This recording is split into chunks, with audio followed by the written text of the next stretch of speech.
Cool. So hi everyone, I'm Mami. I'm leading the ZK engineering team at Taiko. So Taiko is a Type 1 ZK EVM. You have all the marketing materials on the taiko.xyz website. I'm not doing marketing. We have the marketing guy there. But one thing is often people feel overwhelmed about everything that's happening in ZK. And I just want to highlight that we have a newsletter called ZK Roller Coaster 9, done by an amazing person called Lisa, and it covers everything. Of course, it covers Taiko, it covers Ethereum, but it covers other blockchain like Celo. We have things about Starkware, the new research that's going on, ZK Rollup, Espresso, Aleo, everything, basically. So it's your starting kits to ZK. Now, a bit more about me. In another life, I used to do machine learning and data science. You have a proof there on Kaggle, which is a data science competition website that I did like 6 years ago, doing a studying kit on PyTorch with a gold medal to help everyone on board on machine learning. The reason why I'm talking about this is I see a lot of parallel between machine learning 6 years ago and ZK right now. I will try to cover the parallel and explain where I see things we can inspire ourselves on from machine learning to deliver better ZK, scalable ZK. Yeah.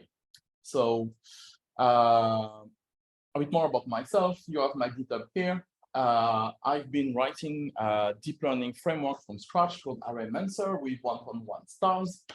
Started 6 years ago when I found machine learning too slow. So I wanted to do a deep dive into how it's written.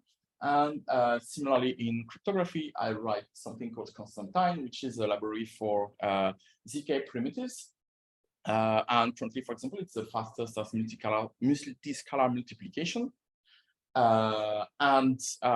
That's why I've seen a lot of parallel between both. So to get started, some of you, maybe many of you, have been struggling with ZK circuits.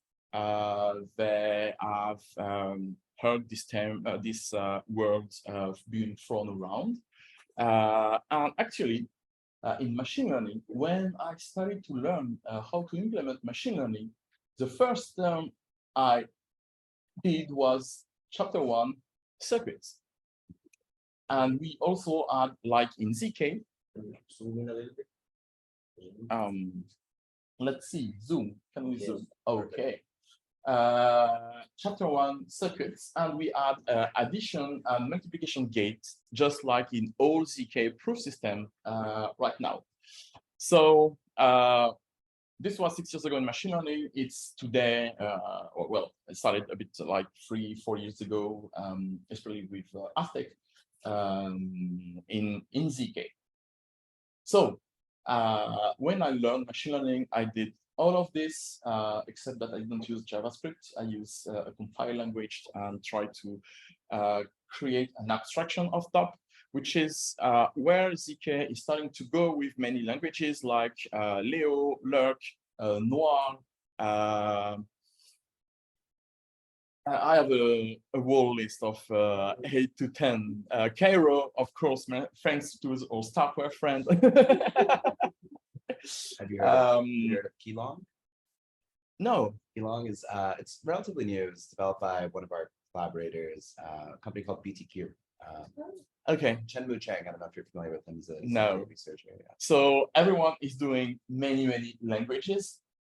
Turned out this also happened 5 years ago in machine learning, and there is only one, two winner today. And I think this is consolidation is likely what's going to happen. And to give some unfair advantage to the people listening to the talk, I will explain some of the salient points of the languages that won. So going very fast. This was the most complex circuits in this tutorial, just addition plus multiplication, addition and then multiplication. The difference in ZK is that after that, we get those proof that the computation happened correctly. Now, what was the issue with all of this? In machine learning, we had to write those circuits with something called macro layer, where we do all of this in a big, with lots of code, very similar to what's happening with Hello 2 today. It's painful, it's very hard to debug, it's very hard to audit. Well, in machine learning, they don't care about auditing. It's all probabilistic. So if you have an error of 1%, you actually don't see it. Unless you do not like detect images, recognize images also, compared to cryptography, where if you have one error, it's very easy, everything blows up. So one of the issue was the number of lines of code that I had to write. I know what to show you, something called gradient halide. The number of lines of code to write just to create a neural network. So for example, this is a paper from, I think, 4 to 5 years ago. And you have a number of lines of code comparison between a very, very low level, very optimized neural network layer written in CUDA to go as fast as possible. This is what we have in Hello 2 today. We want to use Hello 2 so that we optimize the number of rows and of columns. So for those who did not write any circuits, those circuits are placed into some kind of 2D layout, like as a room. And you want to minimize the number of rows and of columns so that you have the smallest proof and also the smallest FFTs. I see a parallel with machine learning at the time.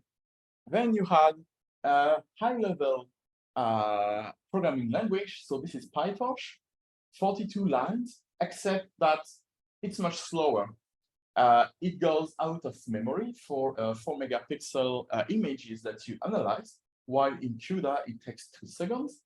For the 1 megapixel images, it took 1.4 seconds, while in CUDA it was 3 times faster. So I have not looked deeply into the state of ZK language right now, like Leo, Cairo, and all the others. But I think there is still a lot of optimization that are missing to switch from those high level to the low level. Now, we have this one called halide. It's 24 lines of code. This is, I think, just something called bilinear transformation. So it just go through an image to zoom or unzoom.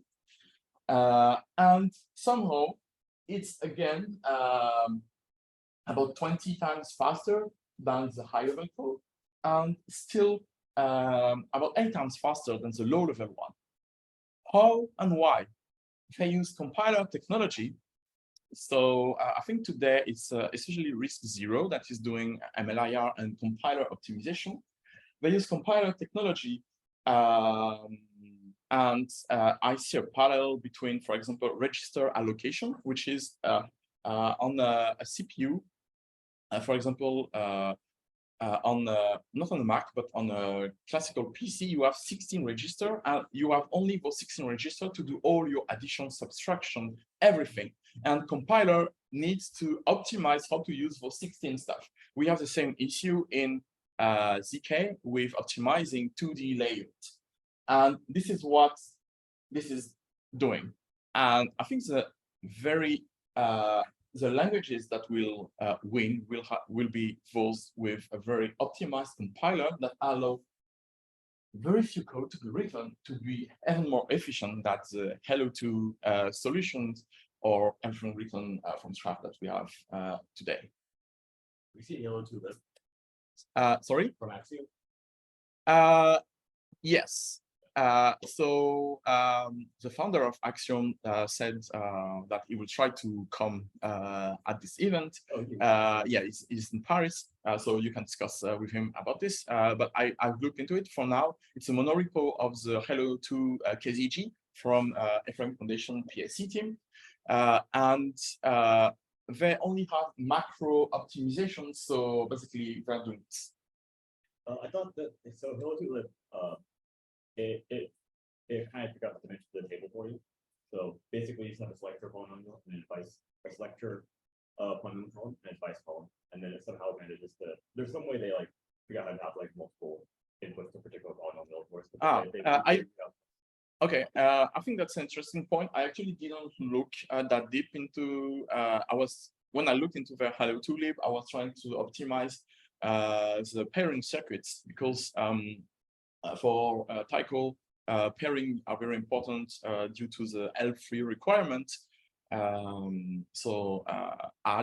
We released a testnet with L3 support just 3 days ago.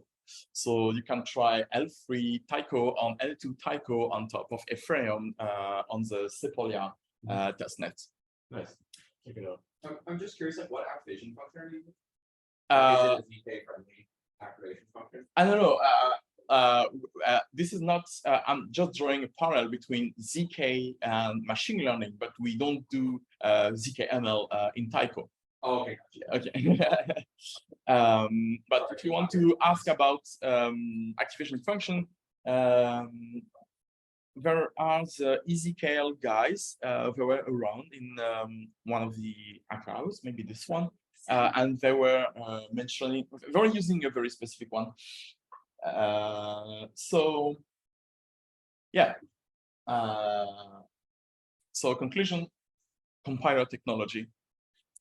Make it easy to write high-level code. This is way easier to audit than this.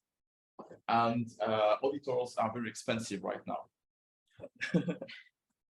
But so it means that eventually at one point the compiler gets so good that it's even better than a human being writing a very good code. Yes, so this is what's happening in machine learning. And I think this will happen in ZK, but strangely, this doesn't happen for raw cryptography. So if I look into my own repo for cryptographic low-level implementation, this is something I cover directly in the README. Let's see, performance, compiler kvat. If you go into this link, this is goldbolts. So goldbolts compile a line of very huge privacy policy. This is a simple UIN256 addition, so 256 bits, using an intrinsic called add with carry. And on GCC 9.2, so this is a bit old, I think it's 6 years old. This was what was produced, which is add, saving the carry, moving the data around the new register, doing a next add with carry, saving, etc. With Clong, or Clong, I don't know how people pronounce it, it just add with carry, add with carry, add with carry. And this is with an intrinsic. And the thing is, there are others, for example, for multiplication, where no compiler knows how to produce the optimal code, and the difference in performance is about 40%, which is one of the Hello2 curve. Well, for ZKML, we're working with like something like FP16 or 8. We should be using something for Sandtron, right? So that we wouldn't be doing Yeah. For ZKML, you don't do many big integer. And also, one thing I realized is that for example, while you have to resort to assembly for a cryptography, for ML, you can use SIMD intrinsics, and they're really good at that. And actually, it's still slower. It doesn't really make that much. Like if you mean for vectorizing, like the actually no. There is the core operation on machine learning is called matrix multiplication. Oh, sure. And there are people doing PhD upon PhD into accelerating this, and then tensor cores and other things. And there is a library called OpenBLAS that's about 70% assembly. So I look into a guy is called Xianyi.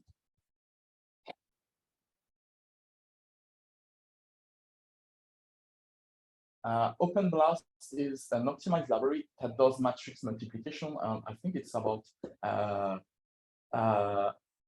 those 16.6% of assembly. It's like 5,000 lines of code just for matrix multiplication. So let's look, I think x86 64 bits. And you have those very, so it's called SGEM normally for single.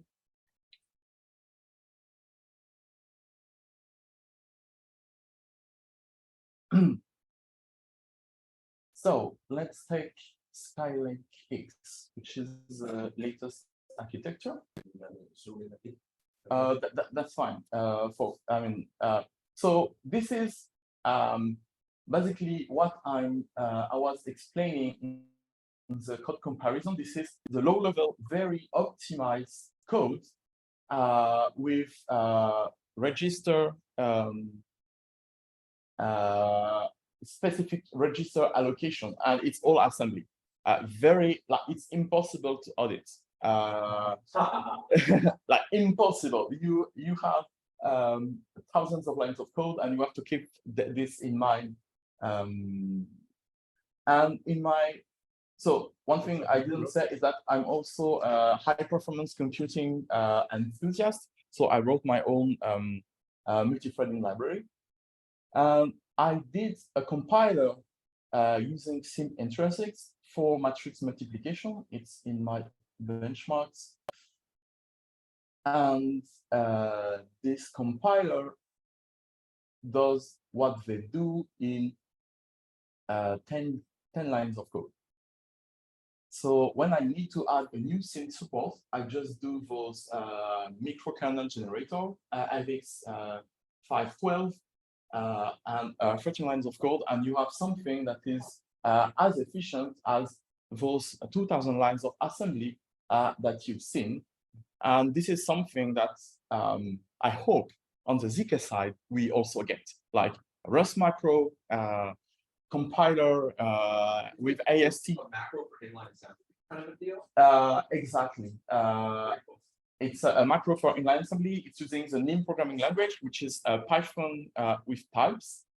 Basically, if I say that very rapidly. And I have some benchmark there where I'm over 20% faster than OpenBLAS in some of my PR, which is it was in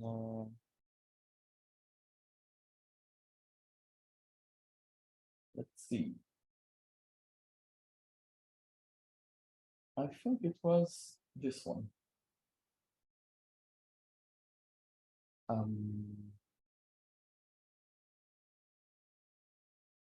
So you measure performance with gigaflop per second, and I reached 2.8 teraflops. The theoretical maximum was 4 teraflops, and as OpenBLAS was 2.7. It should be somewhere. Well, it's in one. I put benchmarks in all my PRs, so it's easy to follow. So yeah. Compiler.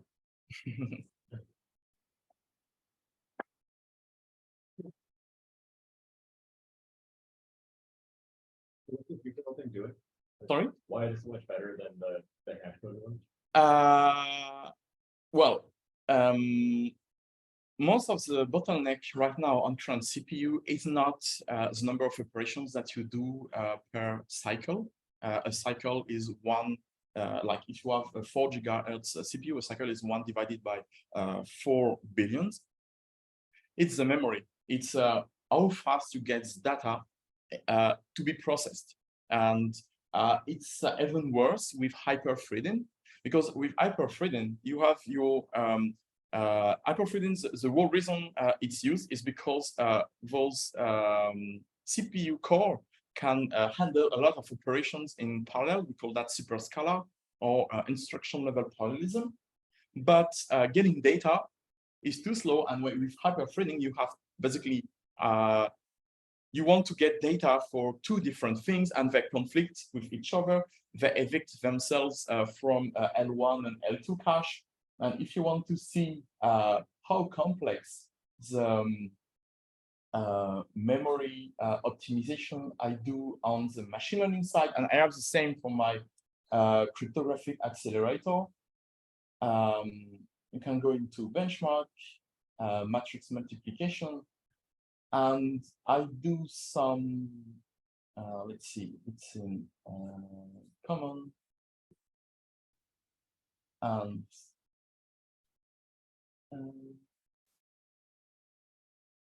timing. I have some computation into how to keep data into register, then how to keep them into L1 cache, and how to keep them into L2 cache, resolving very like area and of a rectangle plus perimeter, like very quick math. But it's kind of fun to do this. And I have a similar approach for accelerating multiscalar multiplication. Did you figure this out analytically, or did you have any experiments that you have so I did experiments, but you have papers. It's all like in my code, you have all the references, because otherwise when you go back 6 months later, you just forget. And there are, this one is a tutorial, so to learn how to implement high performance matrix multiplication for people who do ZKML. And then those three are about getting the last mile. Then my advantage is on the parallelization, multi-threading side. So a lot of people are using Rayon in Rust. It doesn't offer all the, there are three main parallelism paradigms. Rayon offers data parallelism. It's when you have data that you can process independently. Usually you use OpenMP with for loop. There are two others. One is called task parallelism. This is basically what Go does, or even async Rust with Tokyo. You launch a task, and at one point you await it, and you get a result at that point. This is something I use. And there is also something called data flow parallelism or stream parallelism, or it has 6 different names depending on the research you are reading. And this is more event-based, and this is an advanced programming model in OpenCL and CUDA, where you say, when this is ready, trigger this other part of the computation. And if you mix all of those, you can reduce latency as much as possible, and you can do something called latency hiding, where once some data is not ready, you make progress on something else. This is, for example, extremely useful for multiscalar multiplication when you do a reduction of all the things you started in parallel. Have you done any benchmarks with like trying to actually like using drivers in prover? Not in full prover, only in multiscalar multiplication. But the idea should carry over. Yeah. Especially if you can start, for example, in the generating the proof, you might be able to generate some proofs in parallel, while not having to do those I don't know. Because it's like extra operations that are being done that might make like for like capturing like strategy. Yeah, so there are some extra Or operations, but the scale, the magnitude is like 1,000 compared to cryptographic operations. So it's a very low overhead.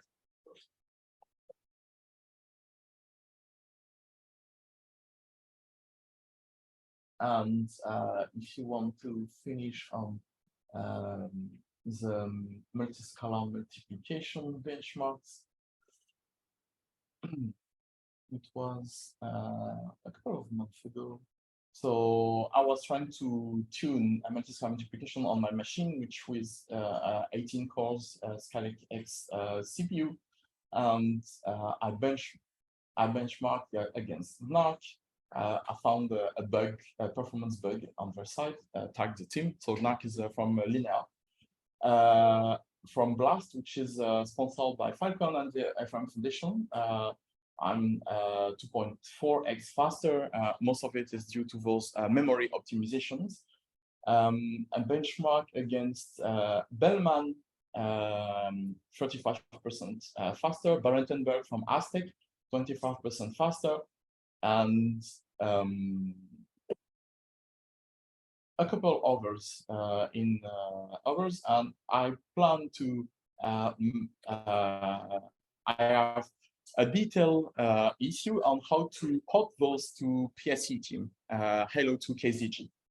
So if you want to know how to reach the same order of magnitude of performance, you have those 6 steps.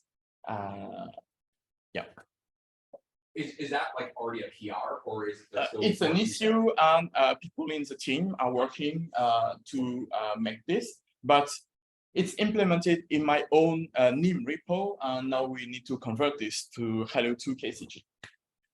So estimated improvement, conservative is, I think I don't know, 3x, 2 to 3x, I think. Well, but there is already assembly optimization that improved perf by 35%. That was already merged a month ago. But compiler. Yeah.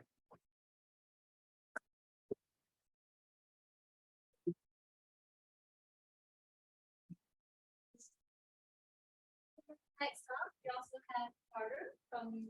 Hello everyone. Yeah. Do you want to do something? Or we could just like. Yeah, I don't really have anything to showcase, but I'm just curious, like, is anyone working on like any sort of standards for benchmarks? Because I think like one thing that will be important for applications, like if we have someone set in stone, like, okay. I can show some. Yeah. So that we can like numerically compare. So what do you want to benchmark? So just like general like ZKML, all like. So let's say we want to do like NIST. Like we all agree that NIST is a good benchmark because it reflects use cases, but I don't think it does. Right? Like I don't think like digit recognition is going to be a particularly important ZKML use case. Like it's like what kind of problems you guys are solving, so we can figure out some benchmarks that will be meaningful. Like yeah. So the FRM Foundation started a website called ZKML. Oh, good. With a benchmark that they made on AWS of various. So for now, they stayed on multiscalar multiplication, but I assume the ultimate goal, since it's called ZCalc and not MSN Calc, is to have a provers benchmark. So if you pick, you can pick your, let's say. Like, are there use cases that people are actually like? We're still trying to talk to companies and like see. Yes. Anyway, it's like, hey, insurance companies, how would you like to not, take in your users' data, right? Like, or like credit bureaus would make a lot of sense. Was it Experian that got hacked? I don't know. I'm a U.S. citizen, so my data got leaked. All of them. Yeah, but like all the credit bureaus have zero credibility for actually like storing sensitive data. So, but they're not going to onboard with DK probably. But I don't know if anyone's actually had any advances differences there, and maybe those like use cases can inform us on which benchmark make the most sense. I see. But There's a library called ZK Image, which is attempting to do biometrics with the tested hardware. So proving, say, an image of a person's face within a snark.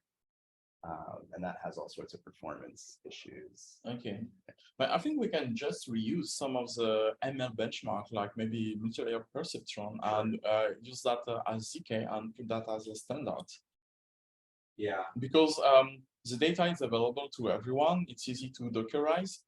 sure. And on the ML side, they also have the benchmark issue also exists on the ML side, and there is something called MLPerf Coco, which is they are trying to standardize benchmarking from ML. So if just the ZKML part, we can just reuse that and put it on ZK and benchmark this. Yeah. I'm curious if anyone's actually doing any applications. We also can play like, do we have to, let's say we run neural net, do we have to like do all the inference for the entire neural net within like ZK? Because like for instance, after how many layers do we have basically like, if our goal is privacy preservation, after so many layers, if we have like the output of so many layers, like how statistically difficult is it to predict the input vector? Right? Like if maybe there's something You don't have the weights, then basically impossible. assuming you have the weights. If you have the weights, you should backwards calculate it.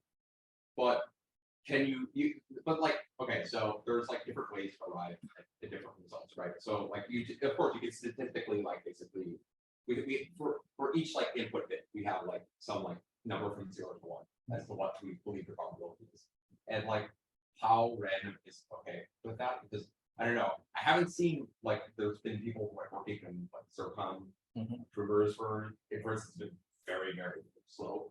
I don't know if anyone's actually like used a useful model to prove anything useful in a reasonable time. I think so. They're looking at this work where it's proved GPT-2 inference. Oh yeah, I did. Yeah. Okay, yeah, I say it correctly. Yeah. But what is GPT-2 inference good for? Why would we want to put that? For AI Dungeon. Okay. Okay. True. Okay, I support.